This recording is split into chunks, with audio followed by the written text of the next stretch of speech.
Offer valid on standard browsers, U.S. only. When I heard about Date My Age, I thought, really? But there I was in my empty, quiet house, my laptop on the kitchen counter, and I typed in my name. Looking for a man between the ages of 40 to 60? Sure, why not? Date My Age is different. With verified profiles, you can feel safe and secure to explore meaningful connections with interesting and mature singles. Date My Age made it really easy. I could join and view online profiles for free. All of a sudden, my empty house wasn't so quiet anymore. I got so much attention, it just made me feel seen and alive. Date My Age helped me start a totally new chapter in my life. Find a friend, a lover, a partner at Date My Age. Get 60% off when you join at datemyage.com today. That's datemyage.com to connect with thousands of singles worldwide. datemyage.com. Criminology is a true crime podcast that may contain discussion about violent or disturbing topics. Listener discretion is advised.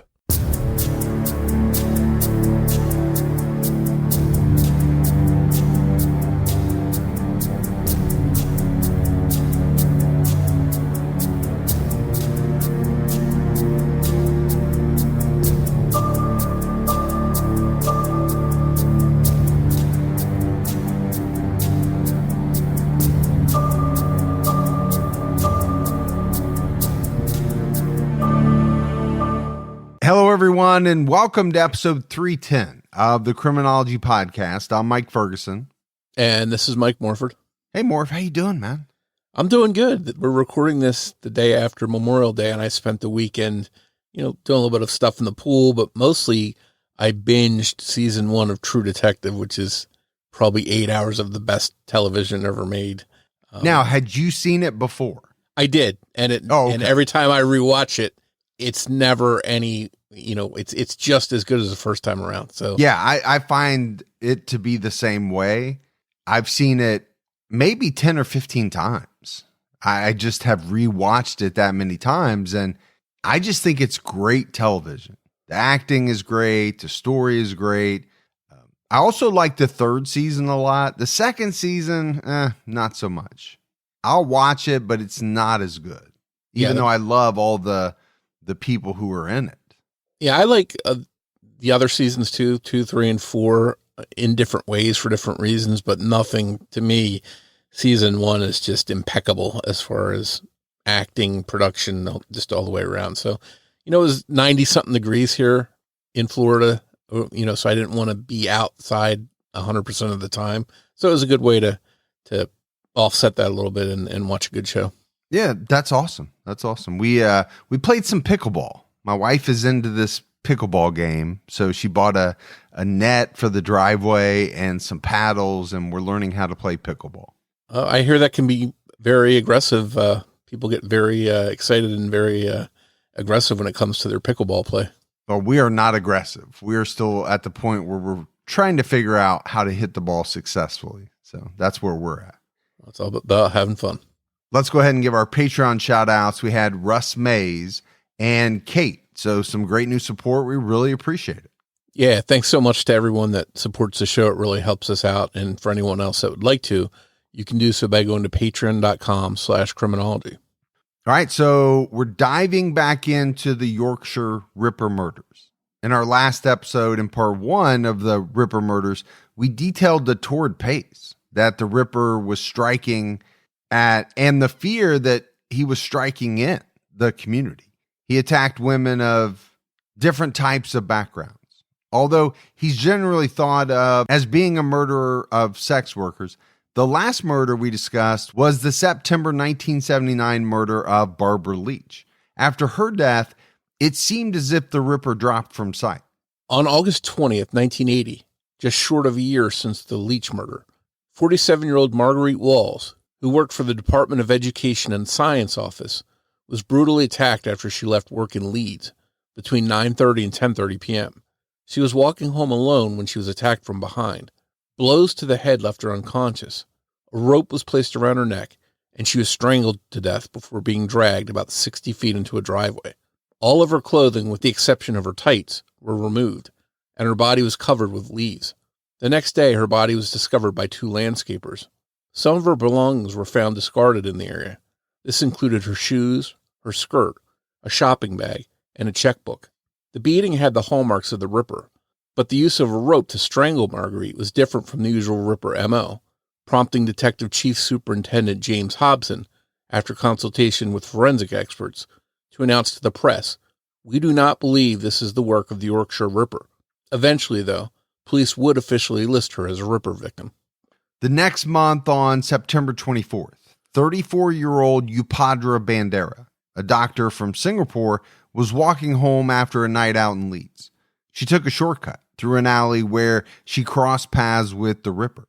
In typical Ripper fashion, he hit her in the head with a hammer until she was unconscious. He removed her shoes and took her purse, tossing them nearby. Then, just like the attack on Marguerite, he tied a rope around Upadra's neck and tried to drag her away.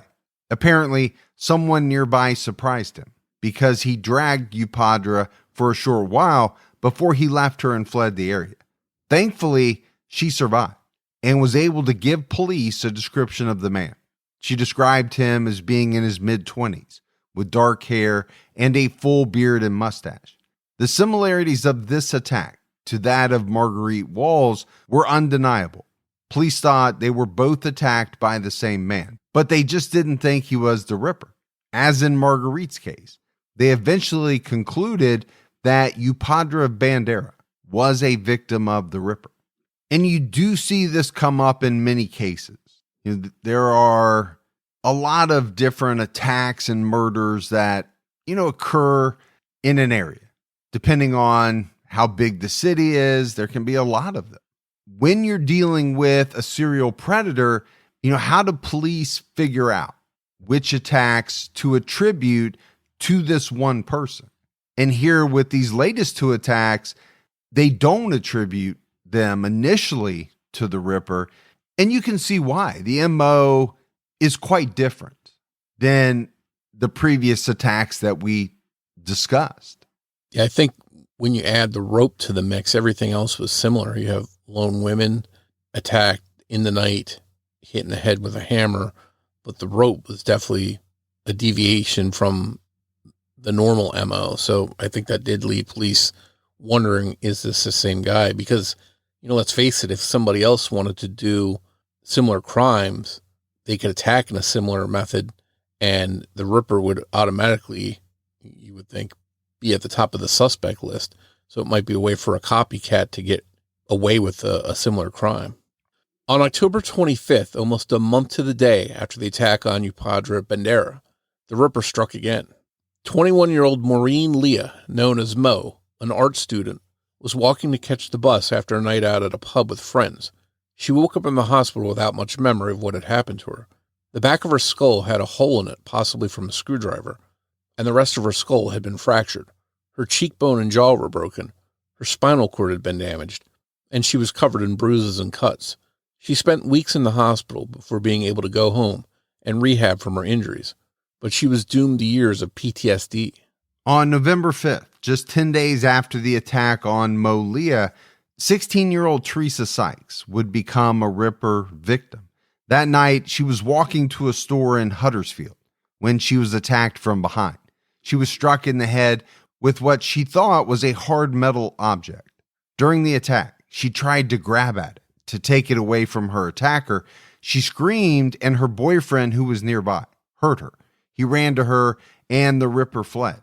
When he saw the young man approaching, Teresa survived, but like so many others, required brain surgery due to the extent of the trauma to her head. She would later tell police that the attacker had a dark beard, mustache, and hair.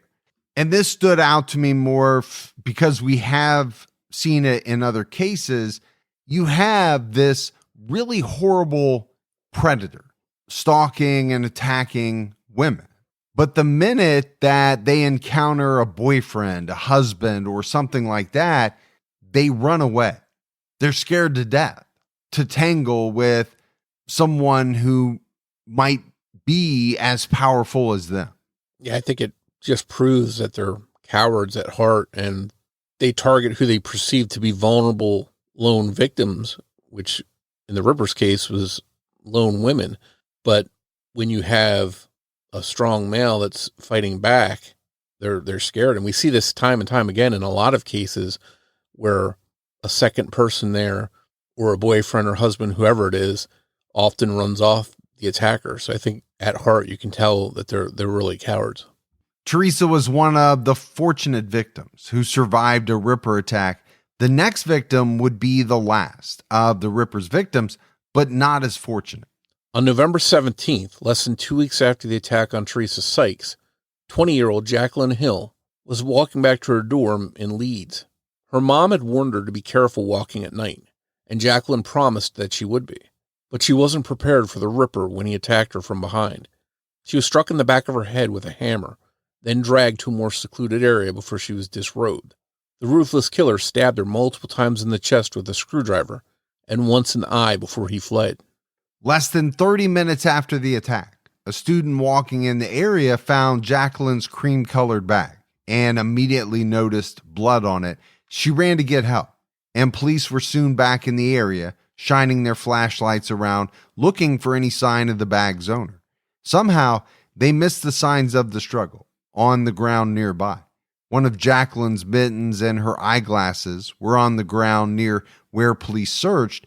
It wasn't until after daylight the next morning that a store manager stumbled upon Jacqueline's body, not far from the area where police had briefly looked.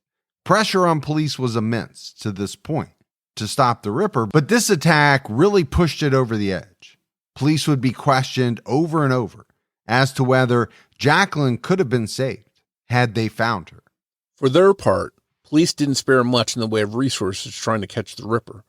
They devoted several detectives from various police agencies and seemingly an unlimited budget. In total, over 600 people made up the task force, which consisted of the lead detectives, field detectives who would go out and question potential suspects, and various support staff, secretaries, and people to man the phones. The people on the task force were focused and dedicated to catching the killer before he struck again. In total, police questioned more than 200,000 people, searched 30,000 homes, 180,000 vehicles, all at a cost of $10 million, which would be the equivalent of almost $40 million in 2024. And some of these numbers and figures, Morf, are eye-popping. I mean, you think about questioning 200,000 people, searching 30,000 homes, 180,000 vehicles, and then the cost. There's no doubt that police put a lot of resources into trying to catch the Ripper, but how could they not? I mean, this is a person who had committed a large number of really heinous crimes to this point, and you know that the pressure was unrelenting on police. Yeah, I think the backlash from the public to solve this case was so much they could not put all the manpower that they had available into this task force in the budget that they had because it was that big and that important. So I think when it failed to catch him after so long, I mean, you could view it as a disappointment that they spent so much time and resources and so much time passed before there was a break in the case. Suspects and persons of interest were cross-checked against each other to see who matched a sketch, who drove one of the potential vehicles the killer drove, who had been questioned and ruled out. Along the way, it seems leadership on the task force made a couple of big mistakes. They discounted the Yorkshire accent that multiple victims described in favor of the Wearside accent that was on the audio tape sent to police from someone they believed to be the Ripper, despite there being no proof that the sender of the tape and the letters was the Ripper. Along the way, some lower-ranking detectives voiced their concerns that certain leads worth checking out were not being properly checked out. It turns out that one promising suspect was a man named Peter Sutcliffe. He looked like the overall descriptions of the Ripper, and he drove a similar car to one described by multiple witnesses. In fact, he appeared in the task force documents several times, and he had been questioned by police no less than 9 times. He was even the subject of a tip supplied by a friend of his who thought he may be the Ripper. In the end, higher-ups in the task force dismissed Sutcliffe along the way because he didn't have the Wearside accent that the person on the audio tape had. It turns out dismissing Sutcliffe was a mistake of massive proportions, one that likely led to additional attacks. On January 2nd, 1981, about 6 weeks after the last Ripper attack, Peter Sutcliffe was pulled over in Sheffield. He had 24-year-old Olivia Reivers, who performed sex work, in the car with him. Authorities on this traffic stop ran his plates and discovered they were fake. He was arrested and taken into custody at Hamerton Road Police Station in Hillsborough. Sutcliffe was then transferred to the Dewsbury Police Station in West Yorkshire, where he was questioned about the Ripper murders. Meanwhile, Sergeant Robert Ring decided to go back to where they had arrested Sutcliffe and look for additional clues. During the traffic stop and arrest, an officer had allowed Sutcliffe to step to the side and urinate. In this area where Sutcliffe had relieved himself, Sergeant Ring found a knife, a hammer, and a rope that had been concealed behind an oil drum. A second knife was eventually found hidden in a toilet tank at the Hamerton Road Police Station in Hillsborough, where they had taken Sutcliffe. Now, I don't know if police were ever 100% certain that this second knife was Sutcliffe's, but how scary is that thought? That they transported this man potentially to the police station while he had this second knife on him. I mean, what were the protocols back then of patting people down and making sure that they didn't have any weapons? You would think they would frisk a suspect before loading him in the car and taking him back to the police station, but the police rules in the UK are definitely a little different than they are here in the US. For one thing, here officers have guns, tasers, that kind of stuff, and back then in the UK, it seemed like police operated on a honor system, that they expected the people they apprehended to just cooperate out of, an honor, just to respect them for their status as a police officer. And they didn't really need weapons. It doesn't seem back then. Well, I'm sure they had some weapons, right? They either had a nightstick or something like that. I just don't think they were carrying guns. The arresting officers were excited at the prospect that they might have caught the Ripper. Once at the Dewsbury police station, Sutcliffe was strip searched and found to be wearing something quite odd. An upside-down V-neck sweater was on his lower half. He had his legs through the sleeves, which were padded, and the bottom pulled up around his waist. The V-neck exposed his genitals. This outfit was basically used to protect his knees, but give him access to his genital area. On January 4th, 2 days after he was brought in, Sutcliffe was officially questioned about the Ripper murders, and he quickly admitted that he was the Yorkshire Ripper. The hunt was over. After half a decade, the Ripper was off the street. Peter Sutcliffe was happy to talk about his crimes, but there was no remorse. According to the Times UK, Sutcliffe said, "The women I killed were filth," and he also said his victims were littering the streets. He told officers, "I was just cleaning up the place a bit." Sutcliffe painstakingly gave police details of his murders and the attacks in which his victims got away. He seemed to enjoy reliving the crimes as he discussed them. He did seem to have a tinge of regret for the murder of 16-year-old Jane MacDonald. He claimed that he thought she was a sex worker because of where he had seen her walking, and only learned of her age and that she was just a young girl walking home when he read about her murder in the newspaper. He told the Daily Star, "I felt like someone inhuman, and I realized that it was a devil driving me against my will, and that I was a beast." Sutcliffe was questioned about the murder of Joan Harrison, a mother of two murdered in 1975. She was found beaten to death in a garage.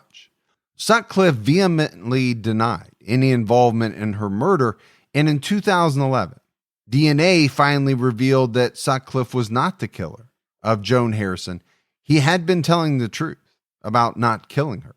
Her killer was determined to be a man named Christopher Smith, a convicted sex offender who had died in 2008. In all, Sutcliffe confessed to 13 murders and 7 other attacks with accurate details. He told investigators that he knew the 5-pound note in Jean Jordan's purse could potentially be traced back to him. It admitted that he had actually gone back to where he left her body to try and recover it, but he couldn't find it. And this 5-pound note, we talked about it in part 1.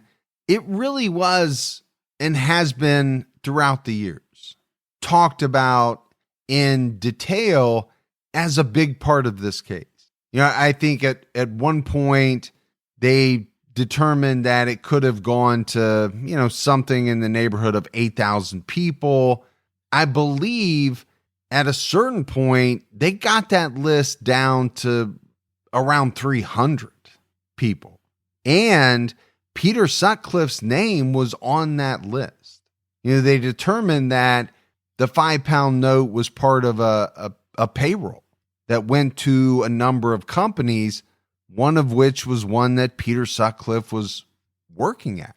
And I think when you get into the area of criticism on the part of police, it's that this wasn't explored maybe as much as it should have been, and that he murdered, I think, 7 people after the list was dwindled down. So people really gave the police a lot of flack about that. Yeah, I think it was just another missed opportunity. We mentioned his name appeared in case files several times. He was talked to several times. So this was just one more big thing that the police missed on and allowed his crime spree to continue. And there's no way for police to do everything right in every single case. That would be asking too much, right? It's never going to happen. But I think when you have some of these kind of big glaring mistakes, they really get magnified, especially when you have a number of people who lose their lives after the point in time where police have some information that probably should have been acted upon. And in a case like this, as big as it is, we mentioned they talked to, 200,000 people. So if Sutcliffe's name was in there once, it'd be easy to justify, okay, he's one person in a list of 200,000 people. But the fact that he was in there so many times, mentioned in various places and spoken to by police on so many occasions, I think that's what really makes people angry in this case, that they feel that there was just a missed opportunity to stop him. The day after his arrest, on January 5th, 1981, Peter Sutcliffe was formally charged with multiple counts of murder and manslaughter. He pleaded guilty to 13 counts of manslaughter and 7 counts of attempted murder, but not guilty to 13 counts of murder. He also claimed diminished capacity or temporary insanity. He was going to take a plea deal, and the prosecution planned to accept it based on evidence that 4 psychiatrists had diagnosed him with paranoid schizophrenia. It was a judge that rejected the deal and ordered a jury trial, which started on May 5th, 1981. At trial, an officer testified to a conversation he had overheard during a visit between Sutcliffe and his wife. According to UPI.com, the officer heard Sutcliffe tell his wife, "I'm going to do a long time in prison, 30 years or more, unless I can convince people in here I'm mad, and get maybe 10 years in the loony bin." A jury unanimously found him guilty. Sutcliffe was sentenced to serve 20 sentences to run concurrently, of life in prison, and not in a psychiatric hospital. Justice Borum recommended a minimum of 30 years before parole eligibility, meaning Sutcliffe would remain behind bars until at least 2011. Sutcliffe began serving his sentence at HM Prison Parkhurst on May 22nd, 1981. Despite his diagnosis of paranoid schizophrenia, he was not moved to a more secure psychiatric unit and remained in the general population. Sutcliffe's legal problems didn't end there. Jane McDonald's mother won a lawsuit, receiving a judgment of just over £12,000 in damages for the death of her daughter on March 5th, 1982. According to UPI.com, this was the first time a convicted criminal was held personally accountable for damages inflicted on his victim in England. The same year, Sutcliffe confessed to Detective Keith Hellawell that he had attacked Tracy Brown in 1975 and another woman, 22-year-old Anne Rooney, in Leeds in 1979. Detective Hellawell linked multiple murders including the murders of some men to Sutcliffe. 66-year-old Fred Craven was killed on April 22, 1966. If Sutcliffe, then 20 years old, is responsible, this would be his first known murder. Craven was bludgeoned to death in his office above an antique store in Bingley, and his wallet was stolen. About 200 pounds were estimated to be in the wallet at the time of Craven's murder. The two were acquainted. Craven and the Sutcliffe family lived on the same street, and Craven's daughter had actually rejected Sutcliffe's advances more than once. Sutcliffe's 16-year-old brother, Michael, was questioned in the crime but ruled out. 27-year-old John Tomey, a taxi driver, was attacked by a man he picked up in Leeds who asked for a ride to Bingley. The passenger hit him in the back of the head with a hammer, causing him to lose consciousness.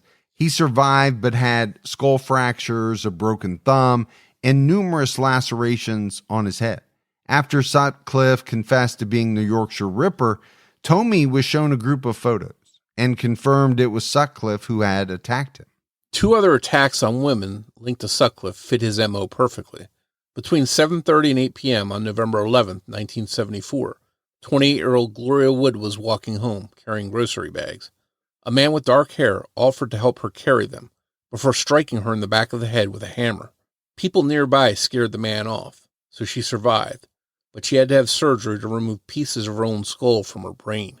A 21-year-old woman named Yvonne was walking at the Ilkley railway station on October 11, 1979. When she was attacked and bludgeoned from behind, Yvonne survived because the attack was interrupted by another commuter walking up. The description of her attacker matches Sutcliffe. The murder of 18-year-old Debbie Marie Schlesinger doesn't fit Sutcliffe's MO, but Detective Hallowell had a suspicion that Sutcliffe was responsible. On April 21, 1977, she was walking home in Leeds after hanging out with friends when she was stabbed in the heart. She managed to run a short distance before passing out and dying. Witnesses saw a man with dark hair near the scene of her murder. While she wasn't bludgeoned and she wasn't a sex worker, Sutcliffe did use knives in his attacks, and records from his job as a truck driver show that he was delivering just 100 yards away from her home that day. 2 days later, Patricia Atkinson was murdered. Sutcliffe was never charged in any of these murders, and there are debates as to whether or not he is responsible for them, just like with Jack the Ripper in the murders back in 1888. While Sutcliffe may not have been charged with any more prison time for additional crimes, his life behind bars wasn't easy. On January 10th, 1983, inmate James Costello followed Sutcliffe and attacked him with a broken jar, causing injuries to Sutcliffe's face that needed 30 stitches. This was the first attack he would face behind bars, but not the last. Sutcliffe was sent to Broadmoor Hospital in March 1984 due to the passage of the Mental Health Act of 1983. Despite the move to Broadmoor, Sutcliffe was attacked again. On February 23, 1996, inmate Paul Wilson, convicted of robbery, made a bit of small talk with Sutcliffe, asking him if he could borrow a VHS tape. With his guard down, Sutcliffe was vulnerable, just like his victims. Wilson used the cord from a pair of headphones to strangle him. He survived, but this was not the last attack. Sutcliffe was attacked for a third time. On March 10, 1997, he was stabbed with a pin by inmate Ian Kay. The injuries were very severe. He completely lost vision in his left eye, and his right eye was badly wounded. Ian Kay was moved to a more secure psychiatric unit. Sutcliffe was attacked again. On December 22, 2007, inmate Patrick Sarita, who had been convicted of killing his mother, rushed at him with a knife while screaming obscenities and calling Sutcliffe a rapist killer. Sarita tried to poke out Sutcliffe's eye, but he was able to back up enough that the knife only cut his cheek instead of gouging out his right eye.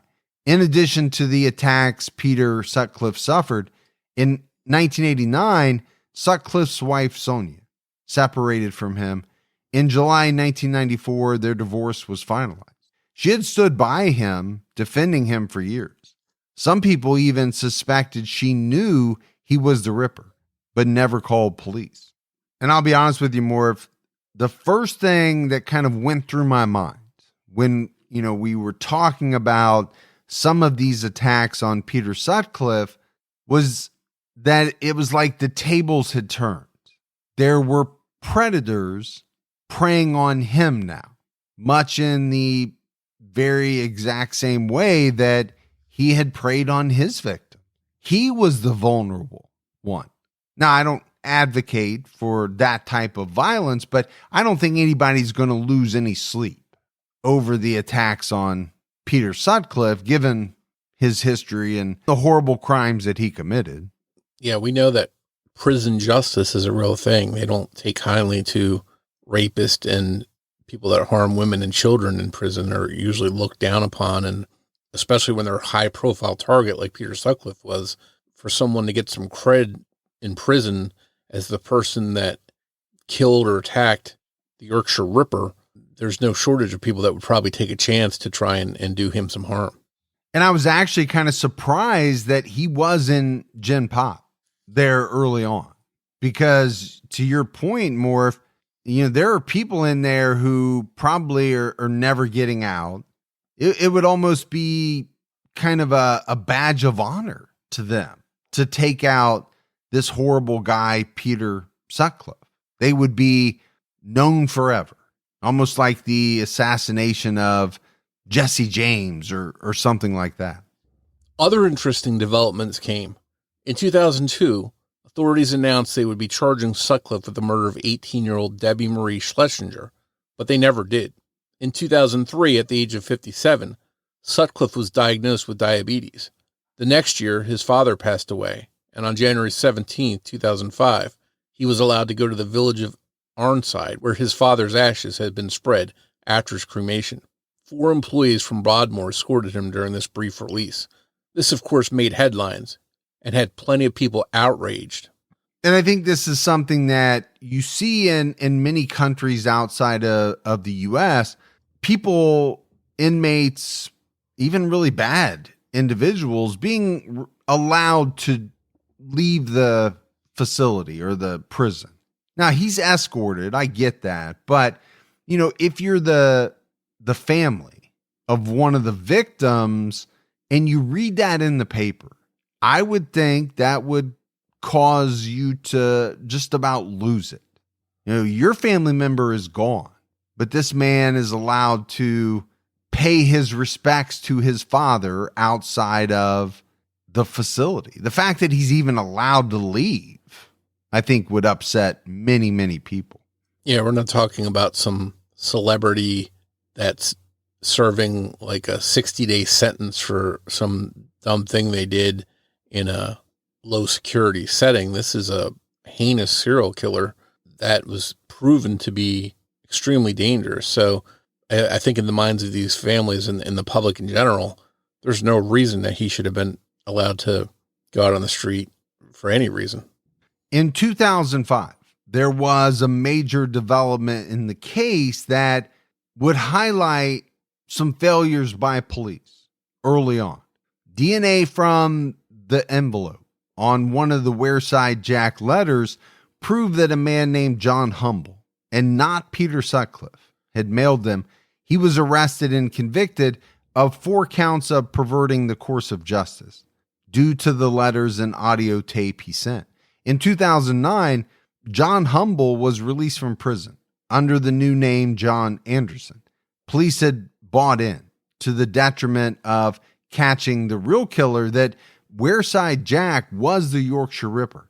And they dismissed suspects, including the real Ripper, based on their belief.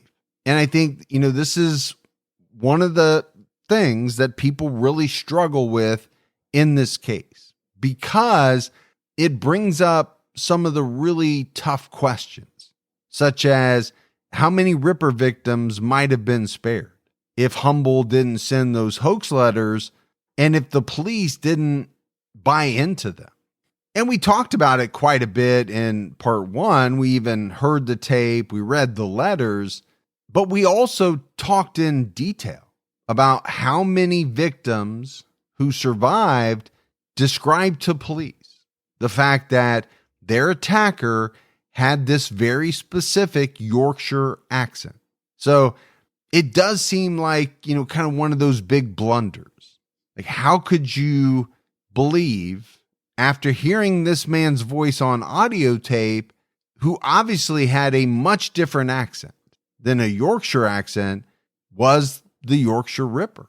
And I think just like with the £5 note, it brings in that what if. If police had just done this, how many people would have been spared? And those are tough questions to answer, especially on the part of the police. Yeah, I think it's fair to point out the fact that the police sort of bought into these hoax letters as being from the real Ripper and sort of put blinders on to any other possibility.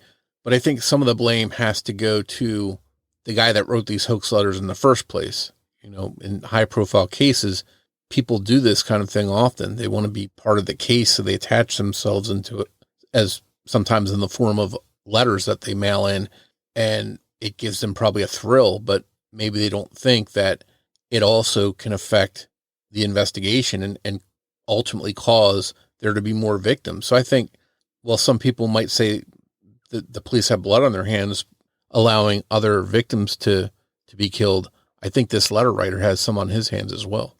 It was determined on February 17, 2009, that Sutcliffe was able to leave Broadmoor Hospital. His living victims were terrified that this would mean he would be released from custody instead of returned to prison to complete his sentence. Their fear wasn't unwarranted. A request by Sutcliffe was heard by the High Court on July 16, 2010. He was asking for a new date for parole eligibility. The argument here is that if he was able to leave Broadmoor, maybe he would be able to return to society. Instead, he was given a whole life term. It was decided that Sutcliffe would never leave prison. But on November 30th, 2010, Sutcliffe launched an appeal against the ruling that he would spend the rest of his life in prison. This appeal was rejected on March 9, 2011. This was a very good ruling, as just 4 years later, Sutcliffe was found to be no longer clinically mentally ill by staff at Broadmoor.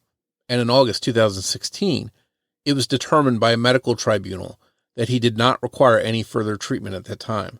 Because his sentence still had no parole option, Sutcliffe was sent back to prison and not released into society. And I think it's pretty scary, Morf, that there was a halfway decent chance that he could have been released into society. Pretty tough in my mind to think that this guy would not have gone back to doing the exact same things he was doing. I think anytime you have mental health intertwined with the crime that someone did, you run the risk for saying, okay, if this guy is cured one day, maybe he should be able to walk free. And I think some people would make the argument that even if Sutcliffe was quote unquote cured of his mental illness, that he should never go free for all of the murders that he committed. There's just no way in a lot of people's minds, I think, that should happen. Yeah, I would agree with you. Authors Chris Clark and Tim Tate link Sutcliffe to 8 more murders in their 2015 book, Yorkshire Ripper, The Secret Murders. 43-year-old Mary Judge, who did sex work, was bludgeoned to death near the Leeds Parish Church on February 22nd, 1968. 21-year-old Lucy Tinslop was killed on the way home from her birthday party in Nottingham on August 4th, 1969. Her murder was very brutal. She had been strangled, sexually assaulted. Her vagina had been stabbed over 20 times, and her abdomen had been slashed. This seems like a classic Yorkshire Ripper MO. 29-year-old Gloria Booth was murdered in West London on June 13, 1971, as she was walking home from work. At the time, Sutcliffe and his then-girlfriend, Sonia, were living in West London. Gloria was strangled and left half naked. 14-year-old Judith Roberts was riding her bicycle in Staffordshire on June 7, 1972, when she was bludgeoned to death. She had 19 different head wounds. Andrew Evans, just 17 years old, confessed to this crime and served 25 years in prison before being released. Witnesses had seen a gray Ford Escort driving behind Judith shortly before she was killed. Sutcliffe happened to drive that exact car. He would have been near the crime scene on his way from Bexley Heath to Bingley for work. He could have stopped to visit his now fiancée, Sonia. 32-year-old Wendy Sewell was killed during her lunch hour on September 12, 1973. A witness saw her arrive at Bakewell Cemetery at 12:50 p.m. and was found shortly after with 7 wounds to her head from a pickaxe. The 17-year-old groundskeeper of the cemetery, Stephen Drowning, was arrested and convicted. In 2001, the conviction was overturned. But the next year, a new investigation that considered Sutcliffe still found that Downing was the only suspect. 24-year-old Rosina Hilliard, a sex worker, was hit by a car and severely injured, but also strangled. Her body was found in Leicester on February 22, 1974. While this wasn't the usual MO, Sutcliffe was making deliveries in that area for work. 25-year-old Alison Morris was stabbed and killed on September 1, 1979, in Essex, just 6 hours before Sutcliffe killed Barbara Leach in Bradford. These areas were 200 miles apart, but it would be possible for him to travel from one place to another in that time. 24-year-old Sally Shepherd was walking home from the bus stop in South London on December 1, 1979, when she was bludgeoned to death and sexually assaulted. Her murder was very similar to Yvonne Pearson's murder in 1978. Both of their bodies had been dragged. Sutcliffe's then-wife, Sonia, worked nearby in Deptford, where Peter would often visit her. Author David Yallo believes that Sutcliffe is the true killer of Carol Wilkinson. On October 10, 1977, she was walking to the bakery where she worked in Bradford. She was discovered in a field behind the building, naked and covered in blood. 2 large rocks, the murder weapons, were nearby. Anthony Steele, a gardener for the building that Carol lived in, ended up confessing to her murder. He would later say he felt intimidated and mostly wanted the interview over, though they told him so many times they had proof that he began to believe them. He was acquitted in 2003 and sadly died just 4 years later at the age of 52. The links for Sutcliffe to Carol's murder are strong. Apparently, her death was only excluded from the Ripper murders because she was not a sex worker. Until he began killing teenagers, many of the deaths were looked at as more of an occupational hazard for living that lifestyle. Carol's murder was just 9 days after the murder of Jean Jordan. He had mutilated Jean's body when he went to look for the 5-pound note, which happened to be on the day of Carol's murder, placing him in Bradford at the time she was killed. He would have also been nearby for work that day at T&W H. Clark, making Carol's murder another death that points to him through his work records. And I think in any big case like this, Morf, there are going to be a number of murders that people are going to try to link to a prolific serial killer. That is just very natural. We see that in so many cases, from, Ted Bundy to John Wayne Gacy, you name it. Yeah, it's sort of like the Zodiac in California. People try to connect him to every crime under the sun. And I think it's possible that Peter Sutcliffe could be involved in one or more of these unconfirmed crimes we're talking about here. But I think there's a risk of trying to connect him to every one, especially with unless there's physical evidence or something that directly links him to it.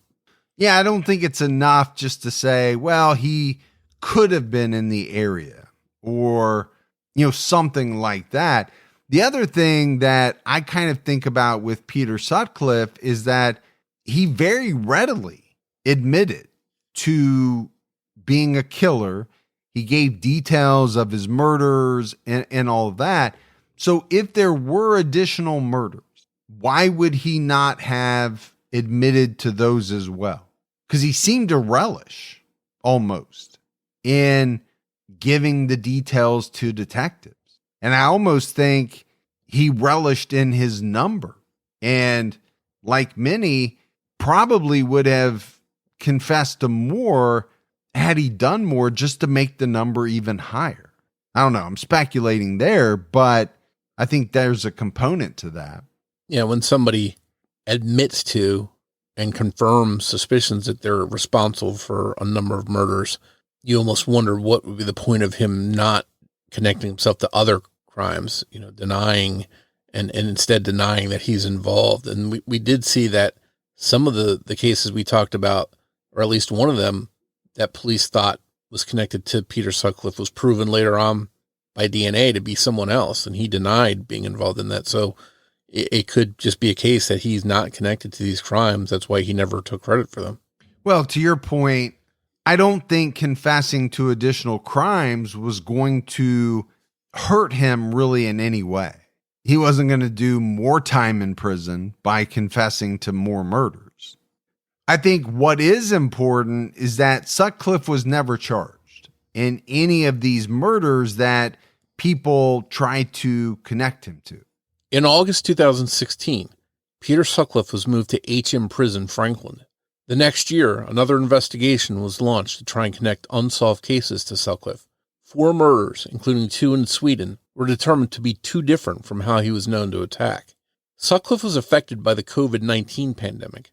At the age of 74, he was diabetic and very overweight. He contracted COVID and refused any treatment for it. After that, he had a heart attack and was taken to University Hospital of North Durham, where he did receive medical care. He recovered and returned to HM Prison Franklin, but 2 weeks later, he was taken back to University Hospital. On November 13, 2020, he passed away in the hospital. It's unknown how many people Peter Sutcliffe attacked, how many lives he truly took, or how many people may have served time for crimes he committed. We mentioned that Sutcliffe was questioned 9 times for the Ripper murders and slipped through the cracks. I think it's important to look at Sutcliffe's background to see if there was anything there that would help explain why he did what he did, or if there were opportunities to stop him before he committed all his murders. Peter Sutcliffe grew up in a volatile household with an abusive father who once smashed a bottle over his head on Christmas when he was just 5 years old. His father would also bully him and call him a wimp for wanting his mom's attention. On Valentine's Day, 1967, Peter met 16-year-old Sonia Surma at a pub in Bradford. When she was 22, Sonia was diagnosed with paranoid schizophrenia and began receiving treatment. They married on August 10, 1974, the day she turned 24. Sonia trained to be a teacher, and the two bought a house together in Heaton. In September 1969, Peter Sutcliffe was angry at a sex worker who had stolen his money, so he was out searching for her. He would later claim that he gave her double her fee in cash after a fight with his girlfriend, with the understanding that after they had done the deed, she would give him change. But he couldn't go through with it and called their encounter off. He said she could still keep her fee, but he wanted the change. She didn't give it to him, and instead, according to him, had laughed at him. So days later, his friend Trevor Birdsall was driving them around in his van when Sutcliffe asked him to park and wait for him. He then walked up St. Paul's Road in Bradford, England. At this point, Birdsall couldn't see him anymore, so he just waited. Eventually, Sutcliffe jumped back into the car. He was out of breath and told Birdsall to go quickly. During their drive, Sutcliffe confessed that he had just assaulted a woman by putting a rock into his sock and swinging it at her head. As he told Birdsall this, he took a sock out of his pocket, took a rock out of it, and threw the rock out the window. The woman had been able to spot Birdsall's van and made sure to remember the license plate number. Naturally, when officers asked Birdsall about the incident, they were pointed to Sutcliffe. At his home, Sutcliffe immediately confessed that he had hit the woman, but said he only hit her with his hand. The woman ended up declining to press charges, wishing to just move on from the incident. Weeks after getting away with this brazen assault, Sutcliffe was ready to strike again. On September 29th, he was arrested in Bradford when he was found prowling in the dark, armed with a hammer, near his running car. It was assumed that he was looking for a house to break into, but looking back, it's clear that he was probably waiting for an unsuspecting victim. For this offense, Sutcliffe received a 25-pound fine. Then he was pulled over on suspicion of drunk driving on June 26, 1980. He was arrested, but released to wait for trial, which would be held in January 1981. This left him free to keep terrorizing women.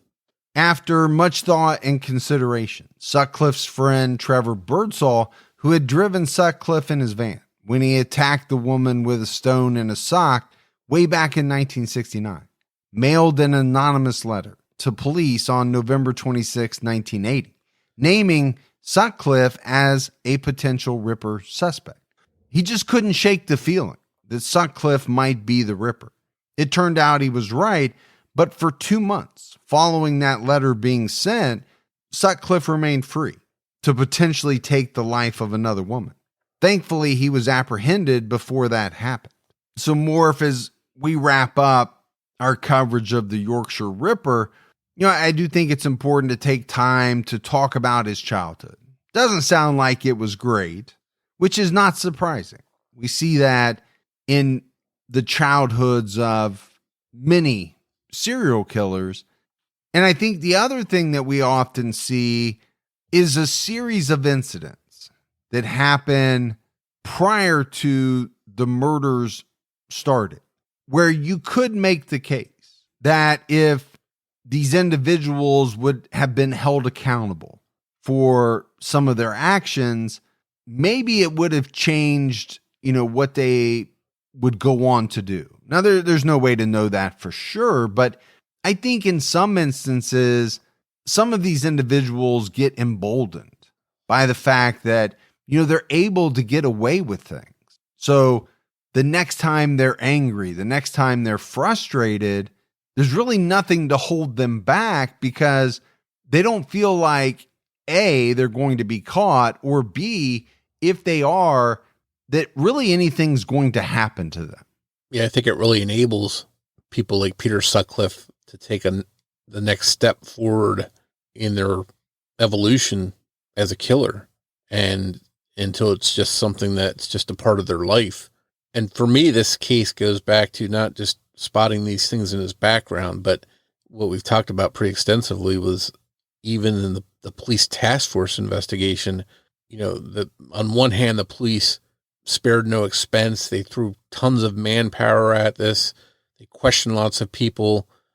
They spent a lot of money, but what really came down to was just missed opportunities. The fact that Sutcliffe's name appeared so many times in their files and he was questioned 9 times. It's just really a failure at some point to take this guy off the streets before he racked up the amount of victims that he did. I also think it's hard to overemphasize this kind of tunnel vision over Wareside Jack, right? How much of that caused them to dismiss maybe a Peter Sutcliffe because he didn't sound like Wareside Jack. That notion of tunnel vision comes up quite a bit, and it can really harm an investigation. There's just no doubt about that. Yeah, I think it just proves that even if you throw manpower and money at a case, it still takes good police work that are openly thinking about all the possibilities and not just going down one specific route. But no doubt, Peter Sutcliffe, he was a bad guy. Pretty infamous serial killer in the annals of UK history. But that's it for our coverage on the Yorkshire Ripper. If you love the show, but haven't done so yet, take a minute, go out, give us a 5-star rating. You can leave a review, but also keep telling your friends. Word of mouth is huge for the podcast. If you want to find us on social media, we're on X with the handle @CriminologyPod. You can also find us on Facebook by going to facebook.com/CriminologyPodcast. And you can join our Facebook discussion group, Criminology Podcast Discussion and Fans. So that's it for another episode of Criminology, but Morf and I will be back with all of you next Saturday night with a brand new episode. So until then, for Mike and Morf, we'll talk to you next week. Take care, everyone.